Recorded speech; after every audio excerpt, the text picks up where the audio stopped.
Hello Anantapur welcome back to my channel అలఫీ good morning అండి. Video ద్వారా అనంతపురం మార్కెట్ యొక్క స్టాక్ ఇన్ఫర్మేషన్ షేర్ చేస్తున్నానండి. సో ముందుగా ఈరోజు డేట్ వచ్చేసి 14వ తేదీ నవంబర్ నెల 2025 సంవత్సరం అండి. ఇక ఈరోజు అనంతపురం టొమాటో మార్కెట్ స్టాక్ తీసుకుంటే గనక పెరిగింది అని చెప్పొచ్చండి. సో రీజన్ అయితే మనందరికీ తెలిసిందేనండి.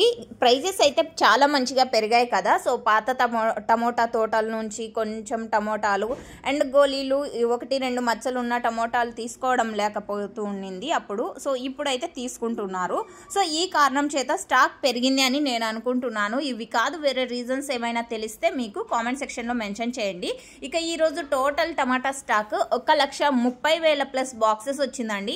1,30,000 ప్లస్ బాక్సెస్ వచ్చింది టోటల్ టమాటా స్టాక్ ఈరోజు అనంతపురం టొమాటో మార్కెట్కి. సో ఓకే ఫ్రెండ్స్, ఇక ఇదండి ఈరోజు అనంతపురం మార్కెట్కి సంబంధించినటువంటి స్టాక్ ఇన్ఫర్మేషన్. నెక్స్ట్ వీడియో ద్వారా ప్రైజెస్ ఇన్ఫర్మేషన్ షేర్ చేస్తాను. మీకు ఈ ఇన్ఫర్మేషన్ యూజ్ అయితే ప్లీజ్ లైక్ చేస్తూ అండ్ 4 ఫార్మర్స్ అన్న వాళ్ళకు షేర్ చేయండి. And thank you for watching this video.